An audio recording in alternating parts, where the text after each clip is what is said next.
देखिए आपको दो काम करने हैं। अभी सारे साथी हैं। एक तो सबसे पहले मैं कहूँगा कि अच्छा आपने चुनाव लड़ा, हरियाणा का और नतीजा अच्छा आया, तो ये समझ के कि भी हमारा काम खत्म हो गया, ये नहीं, बैठना नहीं है, झुकना नहीं है, चलना है। असली लक्ष्य आगे है। ये आने वाला चुनाव जो है वो फैसला करेगा हरियाणा की राजनीति का, और मन बना चुके हैं लोग, इसमें कोई दो राय नहीं।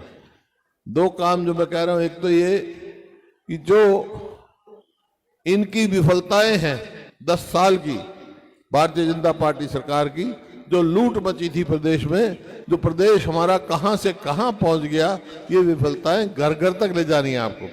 क्यों ये झूठ बोलने में माहिर है, झूठे विश्वास, झूठे आश्वासन, काम करना नहीं कुछ, और ये झूठा मैनिफेस्टो इनके उठा के देखो।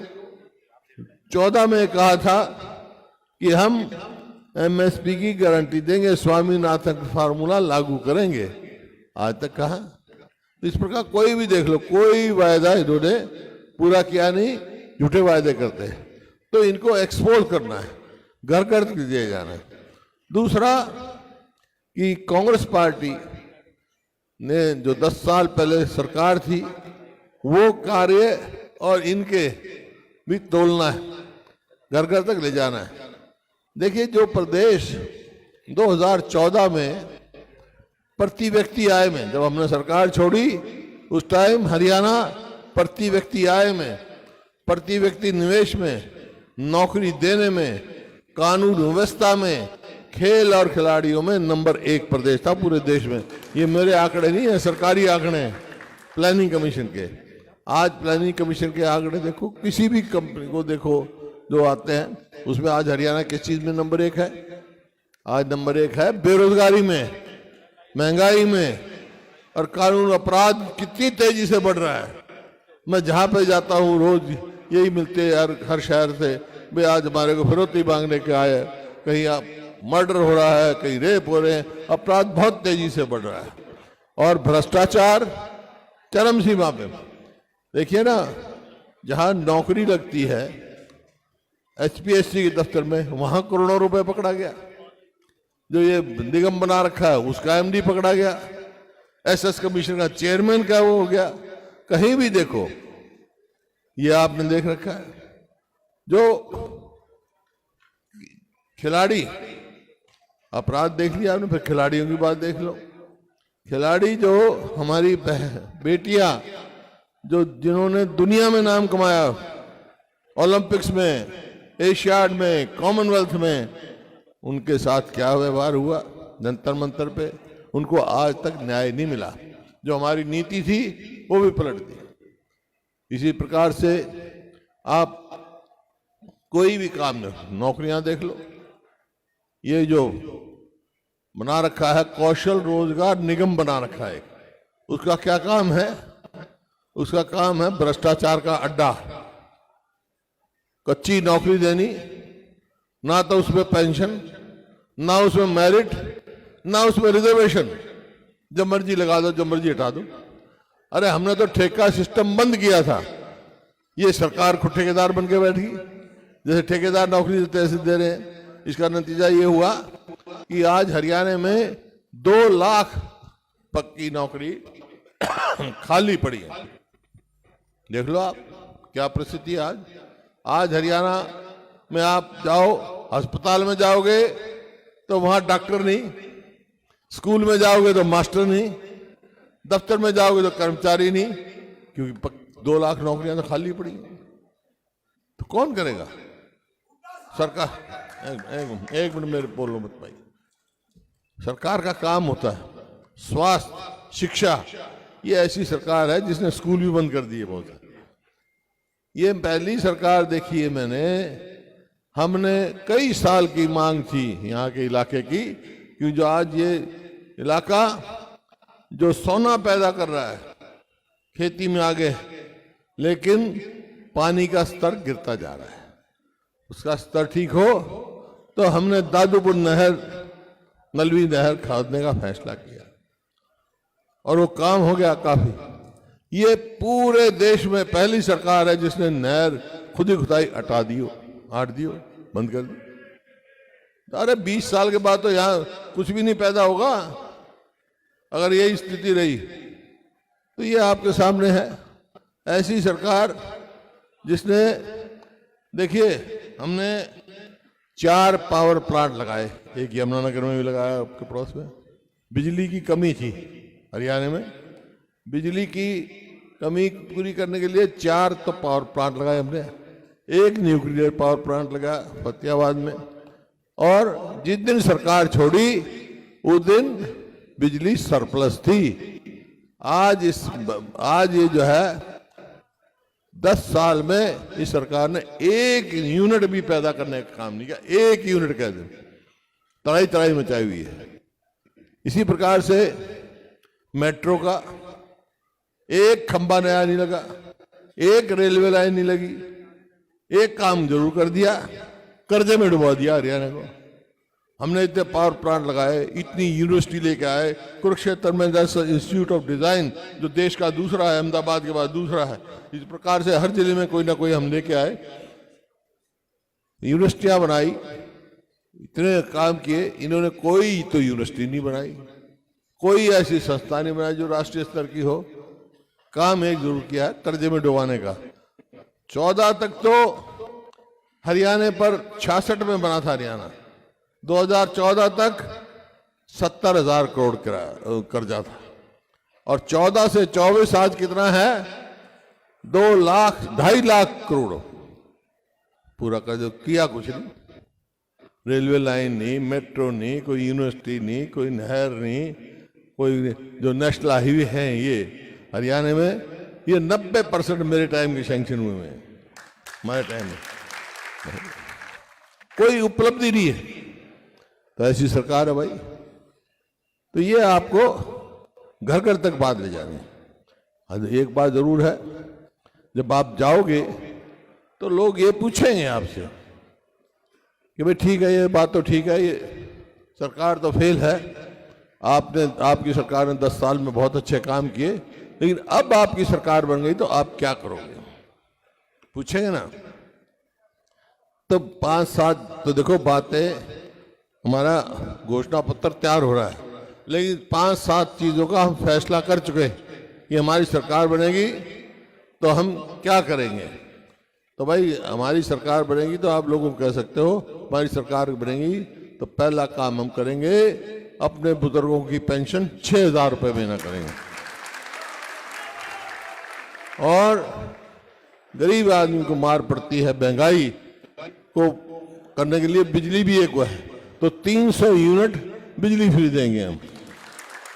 और जो हमारी बहन बेटियां हैं सब आजकल गैस पर रोटी पकाते हैं। गैस के सिलेंडर का 2014 में 400 रुपये भाव था, आज 1200 हो गया। हमारी सरकार बनेगी तो भाई गैस के सिलेंडर की कीमत 500 रुपये होगी। और राजस्थान के हिसाब से जो स्वास्थ्य जैसे राजस्थान ने सरकार ने फैसला किया था, हमारी सरकार थी वहाँ, अशोक गहलोत ने 25 लाख का इंश्योरेंस देंगे हम इसका, स्वास्थ्य का कहीं भी खर्चा होगा। इसी प्रकार से जो स्कीम इन्होंने बंद कर दी, जो अध्यक्ष जी कह रहे थे, ठीक कह रहे हैं, ये महात्मा गांधी ग्रामीण बस्ती योजना हमारी चलाई हुई, जिसमें 4 लाख के करीब प्लॉट दिए थे, 3 लाख और चिन्हित किए थे, इन्होंने आते ही वो बंद कर दी। अब भी गलत कह रहे हैं, कोई वो स्कीम चालू नहीं की है। केवल ऐसे प्लॉट जो ऑलरेडी अलॉटेड थे, पंचायत की वजह से या कोई डिस्प्यूटेड थे, उनकी पोजीशन दे रहे, वो भी नकली दे रहे हैं। कोई काम इन्होंने नहीं करना। तो भाई हमारी सरकार आएगी तो वो 100-100 गज के प्लॉट भी चालू करेंगे हम, और 7 मकान भी बना के देंगे 2 कमरे का उनको। कर्मचारी हर जगह मार खा रहे हैं, ओल्ड पेंशन स्कीम की मांग कर रहे हैं, तो हमारी सरकार आएगी तो ओल्ड पेंशन स्कीम हम लागू करेंगे। और जो प्रजातंत्र का स्तंभ कह सकते हैं, जो महात्मा गांधी का सपना था, ग्राम स्वराज, जिसके अनुसार पंचायतें बनी। हमारे समय में पंचायतें को पूरी पावर थी और इन्होंने पंचायत की पावर तो छोड़ो, जब पंचायत के सरपंच अपनी मांग लेके गए चंडीगढ़ में तो उनको लाठियां बरसा दी गई, आंगनबाड़ियों में लाठी बरसा दी, मनरेगा के वर्करों को मेट पे लाठी बरसा दी, कोई वर्ग नहीं छोड़ा। किसान जाए, अरे ये इलाका तो पंजाब के साथ है ना, यहाँ जब किसान अपनी मांग ले जा रहे थे तो यहाँ खड़े किसने खोदे थे, कील किसने लगाई थी सड़कों पर, कितने किसान मरे थे।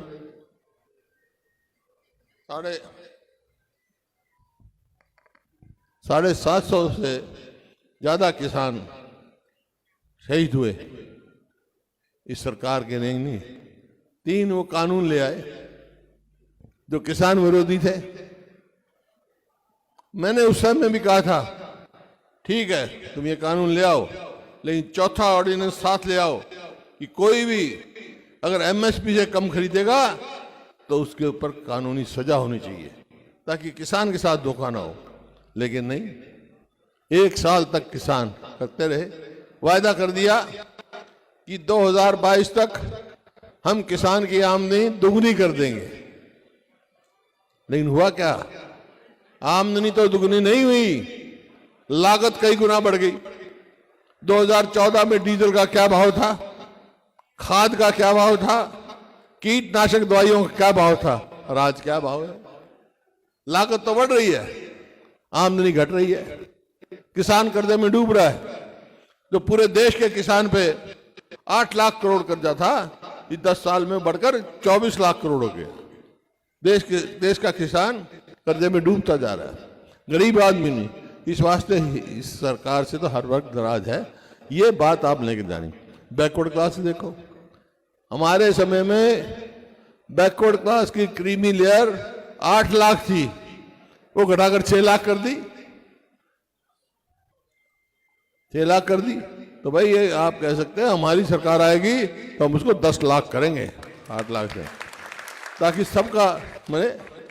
और जो 2 लाख पद खाली हैं सरकारी नौकरी पक्की, वो 2 लाख बच्चों को नौकरी देंगे। इस प्रकार से हर वर्ग के लिए किसान का जो राष्ट्रीय स्तर पे हमने फैसला किया था, मैं उसका चेयरमैन था रायपुर में, कि एमएसपी की गारंटी, लीगल गारंटी देंगे और स्वामीनाथन C2 पर फार्मूले पर हम इस्तेमाल करेंगे। लेकिन सरकार केंद्र में नहीं बनी, लेकिन मजबूत विपक्ष आया है, हम आवाज उठाएंगे, किसान के हित की लड़ाई लड़ेंगे और इस सरकार को मजबूर करेंगे कि किसान को लीगल गारंटी दे, कानूनी गारंटी दे जो एमएसपी की, इसको हम ये काम करेंगे। और यहाँ हरियाणा में तो भाई हम लागू करवाएंगे एमएसपी को, जैसे पहले हमारे समय में किसान था। अब इन्होंने अलग अलग काम शुरू कर दिए, कहीं परिवार पहचान पत्र, कहीं प्रॉपर्टी आईडी, कहीं मेरी फसल मेरा ब्यौरा, सिर्फ परेशानी के लिए। क्या है भाई परिवार पहचान पत्र क्या है, कुछ नहीं है, वो परमानेंट परेशानी पत्र है, परमानेंट परेशानी पत्र। इसी प्रकार आईडी का भ्रष्टाचार का अड्डा है, एक अपने बनाने चला जाए तो बेचारा दुखी हो गया आता है, इससे इधर उधर हजारों रुपए देते, भ्रष्टाचार का अड्डा बना हुआ है।